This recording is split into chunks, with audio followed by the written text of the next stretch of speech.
May your soul rot in eternal damnation. This is the dealershipnews.com podcast. I'm Kelly, and I'm with Hell's Angel, Mat Koenig. Just kidding, Matt. I'm only kidding, bro. Hold on one second. Let me go back to the beginning. I might keep that. Actually. Dude, I love that.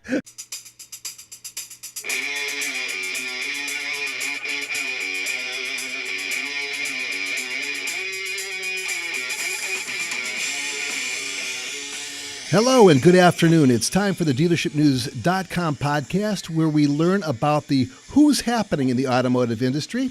I'm Kelly Kleiman, your master podcaster, and today we have a real special guest. He is the co-founder of the Rockstar Auto Conference, a power powwow that combines progressive best practices with intellectual resources provided to both young gun industry experts and highly experienced digital marketers who've been there and are doing that. Mat Koenig, leader of the band, welcome. What's up, man? Thank you so much for having me on the show. I appreciate it, Kelly. Well, it's a pleasure to have you here, and let's just jump right into it. I'm just curious, what the heck got you into automotive? Was it something you've always loved, or did you trip over the curb and land in a dealership somewhere? The second is closer to accurate, brother. The funny thing is, like 24 years ago, I was, a little longer than that. I was an 18-year-old kid with a kid on the way, and I had been fired from just about every job I had because I had no work ethic whatsoever. And my dad liked to smoke weed with a finance manager at a car dealership. And my dad told him I was looking for a job, and he set me up an interview. And I thought I was going in to get hired to clean cars, and they interviewed me for a sales position, and thankfully they made a bad hiring decision, and I got my first opportunity. So that's how I got in, man. I loved race cars as a little kid and stuff like that, but I had no desire to be a car salesman. I just had a desire to get paid doing something that I didn't have to work very hard at. I'm sure, like the rest of us, you were a big Hot Wheels collector, right? Oh, yeah. Oh, always. Corvettes, the Stingray was my favorite. Sure. I liked the Beatnik Bandit. That was my favorite. Hey, nice. So no one could be all about the car biz all day long. What do you do for fun? Man, I spend time with my kids. I've got 3 kiddos. My youngest 2 are 17 and 16, so I try and spend time, going to their events at school. My son's basketball games, my daughter's equestrian events. Ooh, impressive. And my oldest is 24, so we just kind of hang every now and then. But when I'm not with them, dude, I play Tuesday night pub trivia, and I'm a karaoke junkie. Oh, okay. Hence the invitation to the karaoke event last, I want to say, what was it, October or September? October, right? Yeah, when we're all back in Vegas. Well, I'll be there for the next one as long as they have Three Dog Night. I'll definitely sing Mama Told Me Not to Come. Done and done, brother. Hey, so who was your mentor in the automotive world, and who would you say you probably draw your inspiration from currently? So, since I failed out of the first 2 dealerships I had with no training, the third one, I had an actual mentor that I knew that worked with me that was a sales guy in the industry for a while that took me under his wing. But Grant Cardone, before I ever met him and knew him, was a mentor to me. And so was Tony Robbins and Zig Ziglar. It's funny you have all these mentors that you've never met. But right now, probably the biggest influencers in my world that I'm learning the most from, that are still alive, would be Tony Robbins and Russell Brunson from ClickFunnels. I've learned a lot of really cool stuff. So I would say mentors that I've yet to meet that I've been learning from, and Grant is still one, man. He does a lot of progressive stuff. He's been very good to us. I've gotten to know him over the past couple of years and love him to death. And so he's definitely been a mentor in and out of the auto world. Do you own a ClickFunnels t-shirt like I do? Brother, I have got 4 of them in my closet because when they first launched that game, I kept thinking I hadn't finished it, and I kept doing it over and over, and they just kept sending me shirts. I love it. Yeah, I actually use ClickFunnels to the advantage of a client of mine. They did so well through it. ClickFunnels is fantastic. I haven't looked at it in about a year though, but it's always that's a skill. That's a platform that I recommend a lot of people look into because it is pretty effective, and you could transform it on a fly, and that's kind of important in marketing, So Let me ask you, as you go from city to city consulting car dealerships and businesses, what's the main message you try to convey? Or is it more of a combination of inspiring personnel, implementing best practice processes and beyond? Enlighten us. Well, here's the thing. It's funny that you say that. Thankfully, because of technology, a lot of the consulting I do with folks is via web conference. So I don't travel a lot to go in dealership to sit down and have a meeting that I can have face to face. So a lot of what happens is during events. So I keynote different events. I get invited to events where I get to speak to groups of folks. But then I get on web meetings, and really the main message that we're trying to convey, Kelly, is that the industry has been broken forever. This isn't something that, like, the industry worked, but now it's changing. The industry's always been broken. We've always, as a whole, whether intentional or not, all right, that's how we be kind and give people the benefit of the doubt. The automotive industry has been doing everything it could for years to get one over on folks, right? Mm-hmm. How could we work a deal in a way that's going to, lead to some huge gross profit, rip someone's face off because they don't understand all the numbers, and then they're buried in a car forever, and it's a bad experience, and they never want to come back, right? Auto industries had the highest turnover in staff. You see 60-70% of the license plate brackets in your service department are not your dealership. And the message we've been trying to get across is, listen, there's a better way to do this. There's a new way to do this. It's not just better, it's new, because it's not how it's been done for years.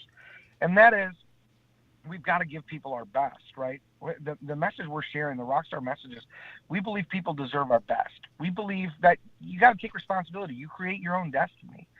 And the main thing you got to do is serve the needs of others. And the only way to do that is if you actually value integrity over status, right? In a dealership, they put pressure on the sales guy 0 to 0 every month. And because of the pressure in certain ways, people start bending corners and doing things they shouldn't do. And the reality is this: if you actually love people, and I don't mean snuggle and kiss them, I mean, like, be benevolent. If you genuinely have their best interest in mind and let that be your guiding force, you're going to create an experience that makes people want to come back. You're going to create an experience that makes your customers go, damn, I love this dealership. I wonder if they're hiring. And that's what we're trying to help people do. Is we feel if I can help better someone's beliefs and help better their quality of life, the way that they live, that's going to be contagious, and it's going to affect their work. It's going to spread to their customers. It's going to spread to their family. So we're on a mission to help people get a new life, a better life, and let that spread into every other aspect that they're involved in. So I have two questions I can ask you. I'm just wondering which one I should ask first to follow up on that.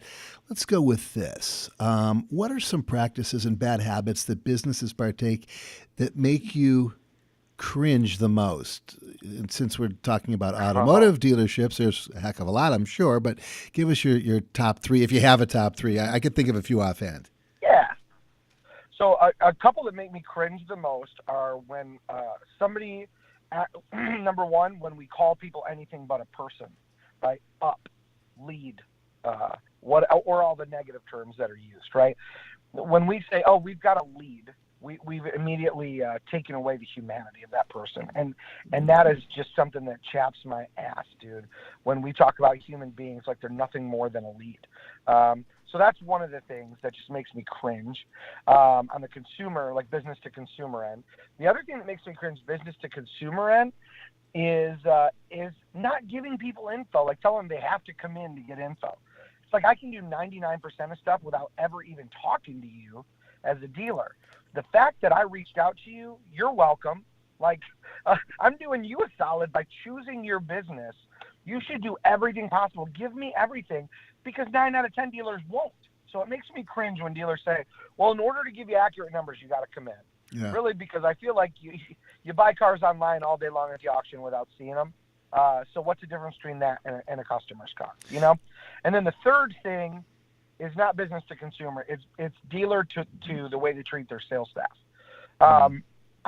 It really makes me cringe when dealers are hiring people, telling them it's their own business and yada yada, and then they do things, and they're commission only, and then we're too cheap to hire enough porters to move the lot around, hang balloons, and brush snow off of cars, and we lie and go, oh, we're gonna have a lot party, and pretend like everybody's stupid enough to think it's a party, right? So the third thing that makes me cringe is when dealers try and use their six-figure sales staff that are commissioned as free manual labor. It's exhausting, and it's no wonder people don't stay at the same stores forever. Yeah, it's pretty frustrating. The lack of transparency is mind-boggling. I see it all the time, and they just don't get it. It's almost like a culture of connivers.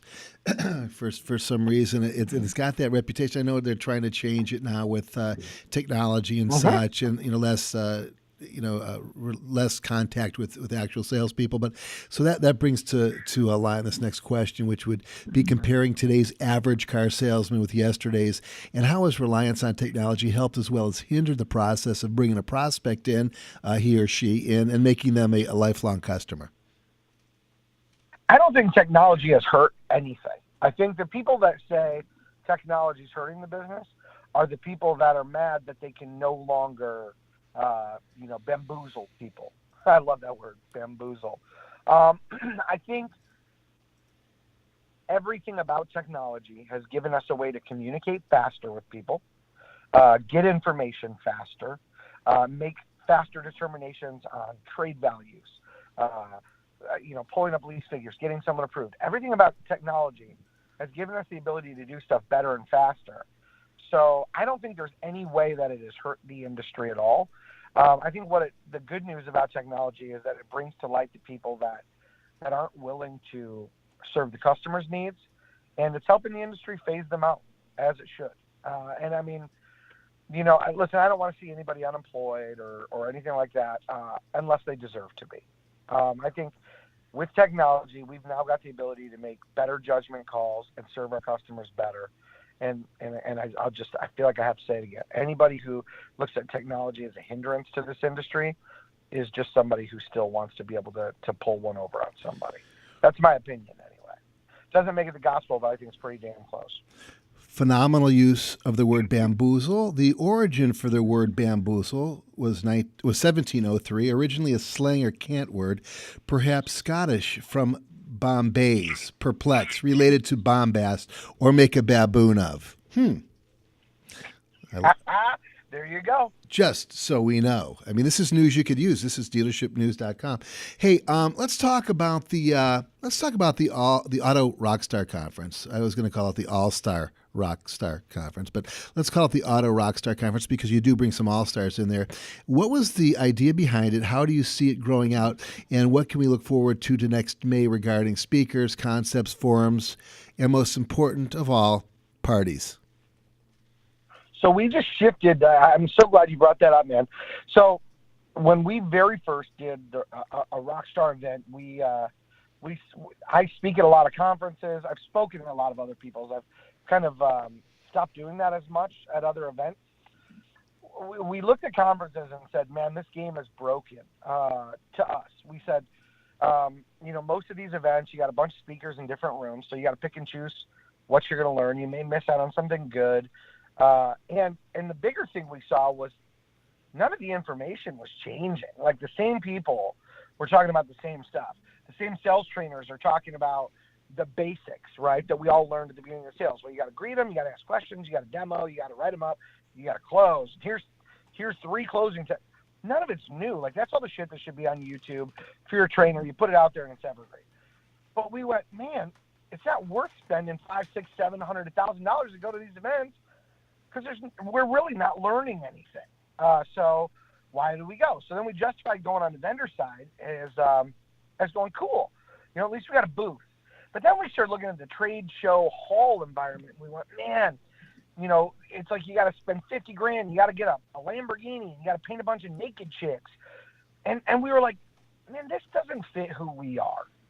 We don't think this helps anyone except the people that own the conference make, $3.5 million in 2 days. But we just didn't see the value. So we said, this game is broken.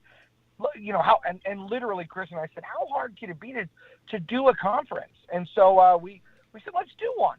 So we put together the very first Rockstar Auto Conference, and we did it at the Alamo Draft House in Kalamazoo, Michigan, a movie theater. 1-day deal from like 9 in the morning, ended at 4 o'clock, 4:30 in the afternoon. And Grant Cardone flew in from Miami with Elena, Scarlett, Sabrina, Ryan.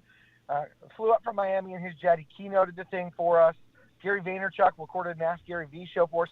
And we want everything about this to be not what anyone's ever had before.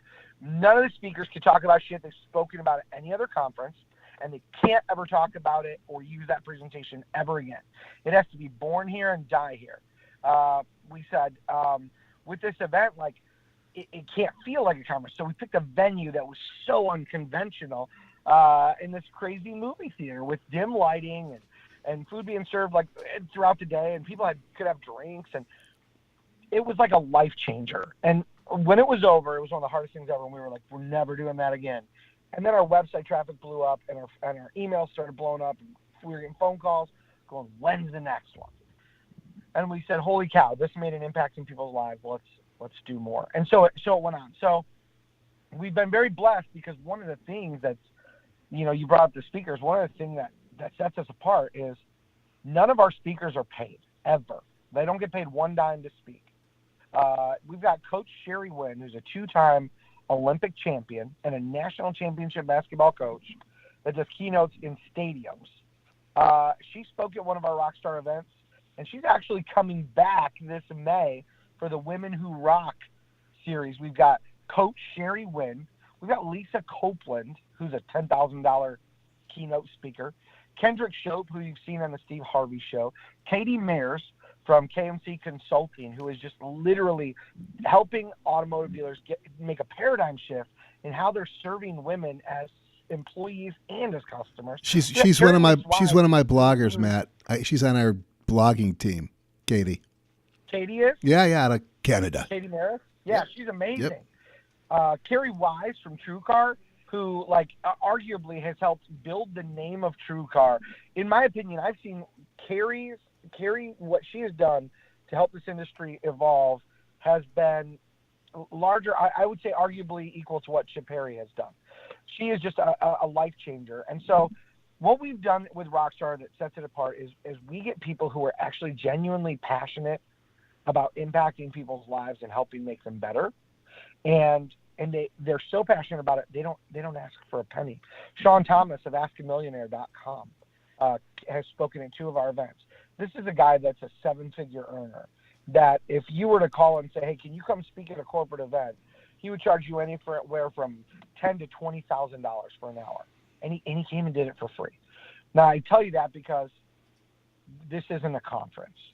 We made the mistake of putting the name conference in our name, which you're going to see go away, because we don't want people to look at this and go, oh, great, another automotive conference.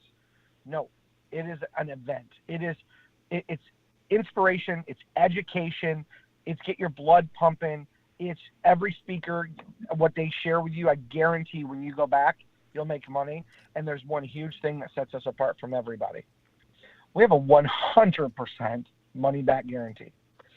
On the first day, by lunch, if you don't feel like your life has changed and this is worth every penny you spent, in the first couple hours, if you don't feel like it, you just come up to Chris or I, we'll give you your money back and send you on your way.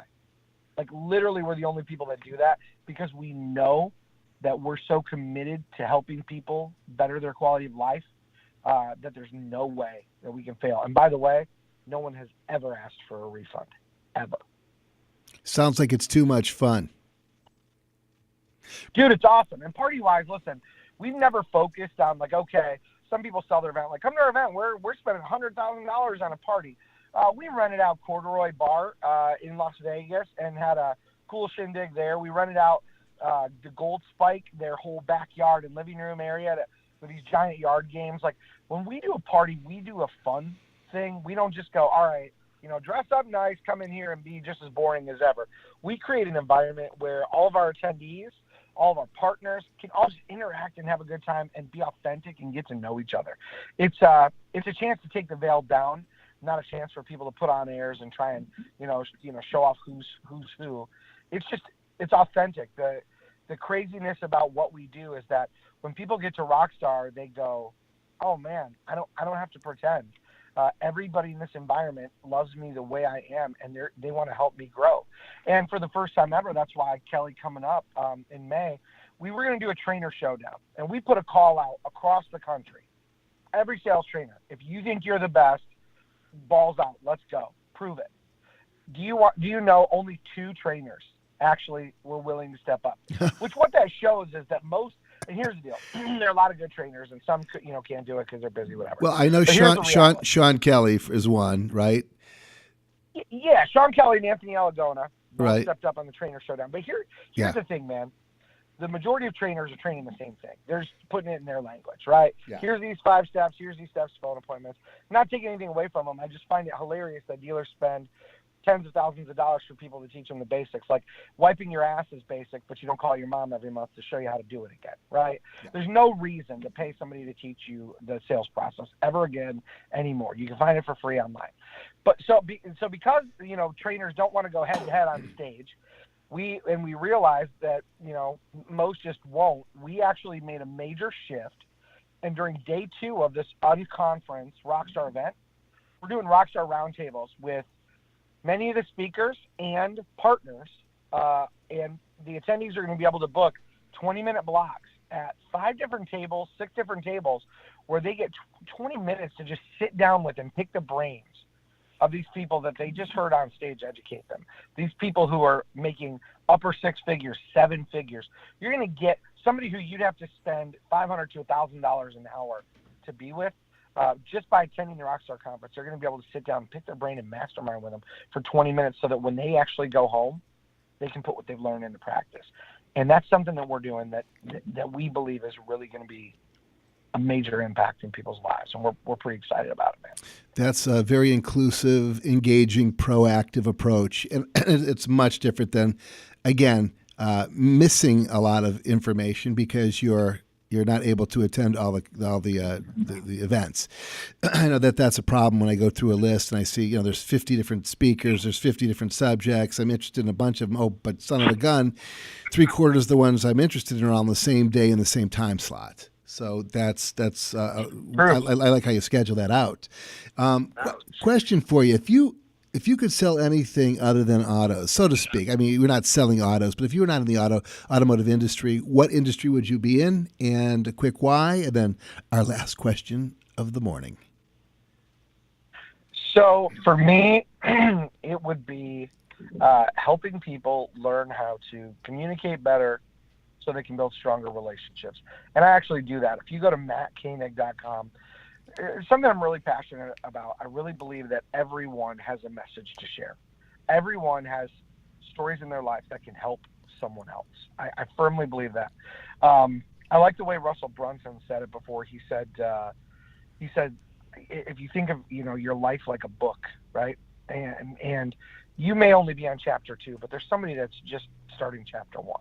So I believe everybody's got a message to share and stuff they can help people with. So selling outside of the automotive industry, if you go to matkoenig.com, you'll see now, I've noticed a lot of people want to be able to share their message, but they're just scared, right? They're afraid to be a public speaker, or they don't know how to put together a presentation.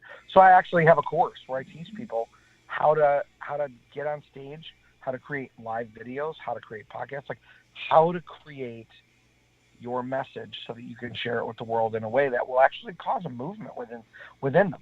So outside of automotive, that's what I do also. And that's what I'm really passionate about, is helping people learn how to share their message. Gotta love it. Last question for you as we segue into our fond farewell. The top 3 greatest guitar players of all time. Hands down, Eddie Van Halen, Stevie Ray Vaughan, and Jimi Hendrix. Okay. Good enough. We might have a little conversation on Van Halen, but I'll go with the other 2, no problem. Hey, Matt, it was a pleasure speaking to you. This has been DealershipNews.com's podcast. We have been speaking to Mat Koenig, and he is the co-founder of Rockstar Auto Conference. We're going to be there in May. Hope you are too. Hope you enjoyed it. Matt, good luck to you. Have a great holiday season, and we'll see you next year. Looking forward to it, man. And for those of your listeners who want to be able to attend the conference, right now we've got 2-for-1 tickets. They can go to rockstarevents.info. And if there are listeners who say, hey, man, we love that vision and we want to sponsor something like that, head over to rockstarevents.info and contact us there.